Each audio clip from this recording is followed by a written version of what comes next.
Welcome to an all glasses and mustaches episode of the Nonprofits. For our first segment this week, we're looking once again at the 10 Commandments in the classroom. Damien, take us to Louisiana. I'd rather not, but if I really have to, it is a long way from Australia as well, mind you. But look, in an article from Newsweek published on October the 23rd and written by Natalie Venegas, we learned that Christopher Diehr, the winner of Louisiana's Teacher of the Year Award for 2020, has filed a lawsuit against the state of Louisiana for its controversial statute HB 71, a mandate requiring all public classrooms in all schools in Louisiana to have a poster-sized display of the Ten Commandments alongside a paragraph explaining the Ten Commandments' role in the early stages of American education and history. However, numerous individuals and groups have claimed that the display of the Ten Commandments is tantamount to the violation of the separation of church and state, as well as conscripting teachers into promoting religious doctrine. With the state of Louisiana entering into a legal battle on numerous fronts, it seems that HB 71 may not have been the most prudent or most well thought out idea, but I would love to get everybody else's thoughts on the matter. Thanks, Damien. I think we'll stick with you at first here. Before we rip into this, what are the arguments in favor of this law, and do those arguments hold water? Is there a legitimate secular purpose to displaying the Ten Commandments in the classroom? Look, in all my research, the closest I could find was that there was a 2021 Supreme Court decision that did actually uphold the idea that the Ten Commandments does have a place in the history of education in America. Now, whether you agree with that judgment or not, I haven't read through the whole judgment. All I know is that it exists. Is that a sufficient reason to mandate putting the Ten Commandments in the classrooms? I'm not too sure, but that is honestly the only secular argument I could find. Interesting. All right, let's jump over to Kelly then for a little bit. Kelly, what do you think about this law as far as the effect it'll have on teachers in Louisiana? How will this affect teachers who, like Christopher Diehr from the article, he opposes displaying religious materials in his classroom due to his personal beliefs and constitutional concerns? So what's the effect going to be on teachers? First off, kudos to him for bringing the lawsuit, and I'm so happy that he was like the Teacher of the Year, because it brings a certain amount of legitimacy with it too. So he's not just some crazy guy who's teaching at some small school in Louisiana that nobody cares about, right? So kudos to him to begin with. But one of the things that really bothered me about this, since you bring it up, is that the state is making, and Damien even mentioned it in the intro, the state is making teachers into religious teachers, right? They are now having to push a religion in their classroom, and not every child is going to be a part of that religion. If these were the 5 pillars of Islam up on the wall, I bet you some of the people, the parents in those classes, would be really up in arms. But I really feel for the teachers in this case, because me with geology and healing crystals, people are always trying to turn me into a shaman. So I totally get it, and it really breaks my heart to see the state kind of forcing this onto the teachers like this. So Interesting. I want to get Stephen's take on this too, and then I'm going to open it up to some questions for the panel. But Stephen, as half of our panel this week is not American, including yourself, I'm curious as to how does this look from the outside? How would you react if this happened in your local school? Oh, no doubt about it, eh? It'd be pretty wild, eh? Yeah, no, I can't imagine religion having such an impact in our government setup here in Canada. And maybe I'm naive, and I know that things can vary from province to province. Like, obviously, we all know, everybody on this side of the border knows that Alberta is little Texas, that there's a lot of similarities between Alberta, Colorado, Texas. And so, maybe I think that's probably the most right-leaning province that we have up here right now. So maybe something like that could possibly be entertained out there. But anywhere else in the country, I can't see the church trying to insinuate itself so brazenly into our education system and into any system that has under the auspices of provincial or federal government. It's just wild to me how much sway and control religious institutions have in other parts of the world, such as Louisiana, et cetera, et cetera. Now, in Canada, though, they don't have, there's not an explicit separation of church and state like in the United States, right?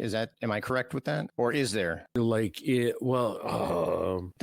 Catholic schools can still be funded by the Canadian government, isn't right? That or maybe there is, but it's just a little different than what we have here, or what we used to have or should have here. I don't think it ever enters into the conversation, or maybe it hasn't been a part. I think foundationally, it's just never been in our DNA quite in the same way that our neighbors to the south have experienced. And so it's just like we have our Charter of Rights and Freedoms, which it makes a firmer differentiation between what religion can and cannot be involved in. Unlike Americans, Canadians actually read their documents and understand them. Right, yeah. Well, if I could jump in for a second, sure, Stephen is in the same place as I. So Canada and Australia are both constitutional monarchies currently run by King Charles III. King Charles III literally has his own church. The Anglican Church is run by the current monarch. Mm-hmm. So technically, there is no church-state separation. The Anglican Church is the state-sponsored church. However, and I can speak for the Australian experience. If someone tried to put creationist or even, I suppose, fundamentally religious principles into a school classroom, we tell them to bugger off. Is the nice way. Now, what I did want to do here was I've actually got the Louisiana statute HB 71 on the screen in front of me. Okay, and I did want to just read a couple of sections out just to get your thoughts, get the collective thoughts about it. So Section 3 says, in 2019, the Supreme Court of the United States further recognized that the Ten Commandments have historical significance as one of the foundations of our legal system in American Legion versus American Humanist Association 588. And the court also ruled that the displaying of the Ten Commandments on public property may have multiple purposes, such as historical significance and represent a common cultural heritage. So that's part 3. Part 4 says, recognizing the historical role of the Ten Commandments accords with our nation's history and faithfully reflects the understanding of the founders of our nation with respect to the necessity of civic morality to a functional self-government. And then Chapter 7 says, Part 7 says, the Mayflower Compact of 1620 was America's first written constitution and made a covenant with Almighty God to form a civic body politic. This was the first purely American document of self-government and affirmed the link between civil society and God. How do you call a document written by a bunch of people that just came here from England an American fucking document? They're not calling themselves Americans. They're still calling themselves British. How is that an American document? I don't get that. Just because it was written in America? No, that's bullshit. So this is one of the problems is that we're going to start picking and choosing these things that we're going to use to justify do things that are unconstitutional. And let's face it, this is unconstitutional what they've done. We actually predicted here on Nonprofits when we first covered this story, we predicted it was going to go to court really quick. And I am sure that our Teacher of the Year is going to win because this is strictly an unconstitutional thing. And you can't pull up some document that was written before America was even thought about being pissed upon and use that as your justification for going over the American Constitution. That's ridiculous. Sorry. Well, Sorry, I went off. But look, I can see the historical value argument. However, I'm not sure what mandating that it is shown in every classroom. So it's not just confirm. It's not actually just the 10 Commandments. It's the 10 Commandments plus like an explanatory paragraph that includes like the Mayfair, like that explains the Mayfair Charter, whatever it's called, as well. Sorry, Mayfair. It's all good. You're not an American. It's all good. You're forgiven. Okay, fair enough. So I can see that, and I think it would be really good in a civics class or like a history class or a social studies class. But from my perspective, mandating it in every classroom is clearly in every kindergarten classroom. It is clearly, I suppose, pushing a religious, what's the word, viewpoint or a religious position. Right. Yeah, and from what you were saying when you were Damien, when you were reading it, it sounds like they're using the old chestnut, you can't have morality without God kind of argument, but they're applying it on a national level. And so I don't know, to me, these seem very flimsy arguments, as is common when discussing this type of topic. It seems like they're not actually trying to base decisions off of sound reasoning and history. What they're doing is they're starting with their desired conclusion and seeing if they can piecemeal, break out the duct tape and the WD-40 and put together some kind of Frankenstein support for this. And it just seems like it's kind of a backwards way of approaching it. But sorry, go ahead, Damien. So I was going to add one more thing, and this is a common thing that I find when discussing religion online with Christians, is that they do make the argument that modern laws are based upon the 10 Commandments. Especially Western liberal laws are inherently based on the 10 Commandments, which is an argument that I personally find, I wouldn't say galling, but just incredibly stupid, because we don't have any laws about working on the Sabbath. Right. We don't have any laws about committing adultery. And like where it says do not murder, Louisiana is, I think if I'm not mistaken, Louisiana still has the death penalty on its books. So it's like, go figure. Right. Yeah. Stephen, what do you have to say about that? If I tried to imagine, if I were that teacher, if I was in that situation, what would my response be? What would I do? Could I be, disobedient? Could I okay, I will put this poster up backwards? Would that count? Would I get my wrist slapped for that?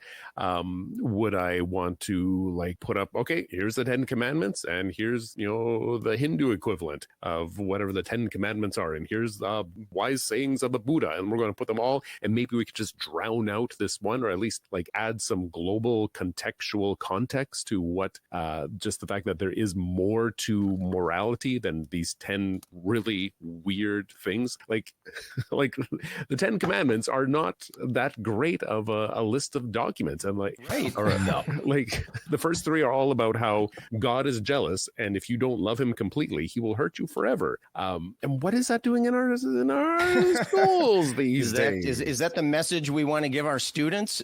Yeah. Well, and my heart goes out especially to the young kids. We're talking about 5 years old, right? You want to put this list in front of them and then try to explain the deep significance of how this has impacted the judicial system of their land. They can't understand any of that. Maybe they can't necessarily read the 10 Commandments either, but you're still planting that seed, and they are not able to understand why that seed is being put in front of them. Why are you putting the 10 fucking Commandments on the same levels as the ABCs, motherfuckers? Right, exactly. Kelly, I want you to continue on with that thought about how this is going to affect the students.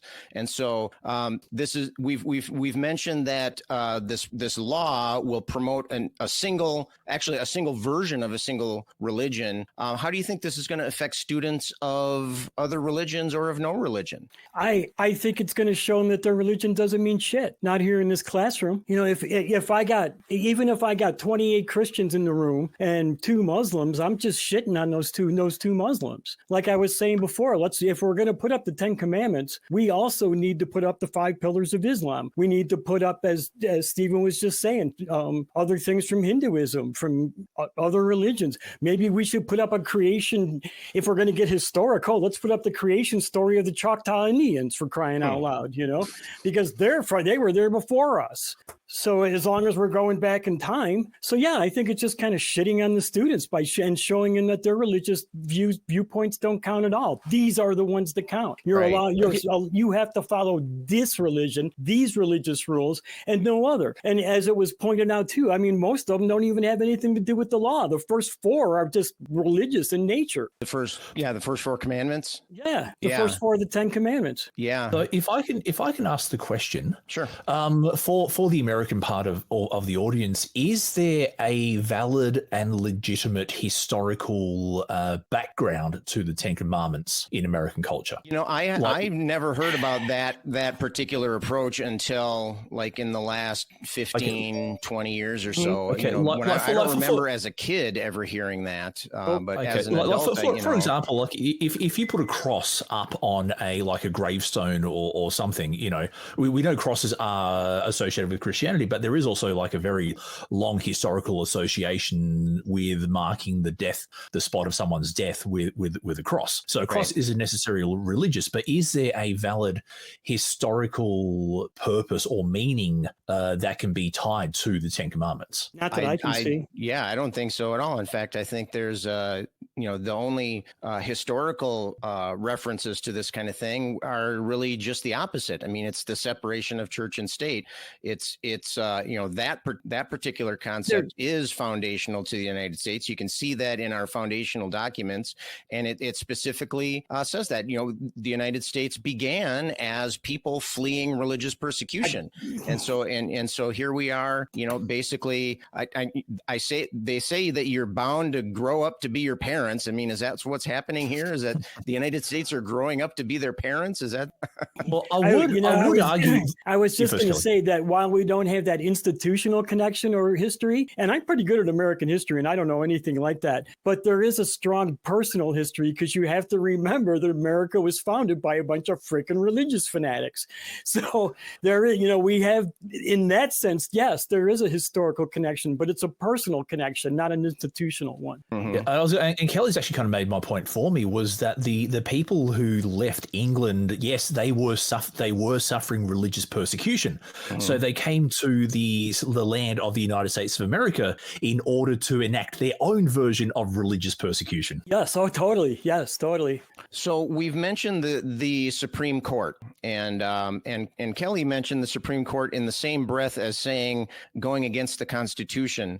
Now, the Constitution lays out the duties of the various branches of government, and one of the duties of the Supreme Court is to interpret the Constitution. And so, in a way, you could argue that the Supreme Court can't go against the Constitution because the Constitution is what the Supreme Court says. Stephen, what do you think about that? Can I just say 2 words real quick? Sure, yeah. Dred Scott. That's all you need to hear. Yeah, that's true. I mean, yeah, because Kelly, you're arguing that it's the role of the Constitution to stand in and defend the people when the rest of the government won't. Is that kind of what you're saying? Even when SCOTUS is wrong, we still have the Constitution. And so what happened here in that case is it took generations, but we got the correct ruling. Decades later, right, the Constitution was upheld, but the Constitution even overrode the bad justices in the Supreme Court. So, So Stephen, what do you say about that? What's your perspective on the United States Supreme Court pushing the Constitution in a particular direction? Do you think that's their warrant, or do you think that they're kind of crossing the line here? That's a really great question, Scott.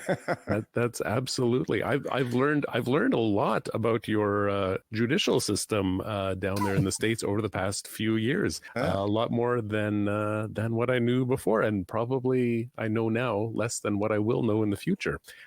But yes, you all have a constitution and a Supreme Court. definitely. Interesting. So one can last I- question for the panel, and then I just want to get a quick answer. We'll go down one at a time. And so we've seen successful challenges to religious displays on public property before, things like Christmas decorations, etc.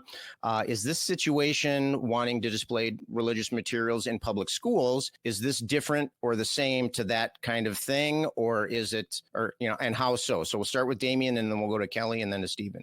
I think from our atheist perspective, it looks like that this is going to go the same way, because from our perspective, it clearly looks like a display, a forcible display of religious materials. However, I think this is a lawyer's paradise, as I may say. So you think a lot of people are going to make a lot of money out of the litigation that's going to fall from this particular manna from heaven, right? Heck yes. Kelly, what's your thoughts in there? Do you think this is kind of like displaying Christmas decorations, or is it different? I think it is different than Christmas decorations because let's face it, there isn't a real lot of religious aspect to Santa Claus. I mean, there are other religious aspects to Christmas, but you can make Christmas decorations totally secular, right? And I was reading a follow-up on this story, and apparently a federal judge has admonished the state of, no legal action has been taken yet, but he has verbally admonished the state of Louisiana for this law. Okay. Stephen, what are your thoughts on that? How does this compare to trying to keep that nativity scene out of the community center yard? How does that compare to putting the 10 Commandments in front of students' faces? Think of the children. Yeah. Oh, they need to. If we don't, it feeds into that narrative of anytime we try to act responsibly in differentiating ourselves from the past, that's when people are motivated to say, oh, well, you're trying to erase the past, and that means you don't want to learn from the past. I'm like, no, we're trying to implement what we have learned from the past in a responsible way. So basically you're comparing progress versus conservatism based in a sense, right? Yeah. Basically, yeah. Like it's for us to it's not a matter of trying to erase what may have been an influence in the founding of a nation, but it's about dealing with it responsibly and not just in a way that is empowering to the majority. Right, exactly. If I could ask one more question. Surely. Why is Louisiana so concerned about the history of American education, especially what happened in New England when, I'm not American, but I think Louisiana is like the opposite side of the country almost to New England. So I'm not sure why a state that was almost literally the last into the Union and was originally French has decided that, what happened in New England in 1620 is really worth teaching the kids. That is totally not the question I thought you were going to ask. I thought you were going to ask, why is the state of Louisiana so interested in education when they are one of the worst states in the country? Aren't they like for 49th education? or something, or 48th? One's got to be at the bottom. Yeah, they're like 48. Not everybody can be at the top. And if this public, forcible teaching of the history of education is so important, why are there no other states that have similar mandates? Like, are there states that have similar mandates? If so, what are they, and how has it gone in those states? We're dealing with that. And it's something similar in Oklahoma right now, where they were just ordered to teach the Bible in classes. I think the issue though is that they're not concerned about the history of New England. What they're concerned about is having their religious beliefs promoted in public schools. That just happens to be the convenient excuse du jour, to use the French, for our folks down in Louisiana. And we are actually missing one important aspect of HB 71 as well, is that the way they're getting around it is that they're not using state funds to fund the purchase and display of these. Right. They're soliciting private donations in order to get around. You would think that would be kind of tipping their hand, right? Isn't that kind of giving it away, right? Interesting. Okay, well, interesting conversation. I think we're gonna have to cut it short here. Just give a chance if anybody has a last word. Now's the time to bring it up. All right. Well, then we'll wrap things up here, and we'll hopefully all of you watching us will stick with us. And if you're interested in seeing some more nonprofits, just click one of these links.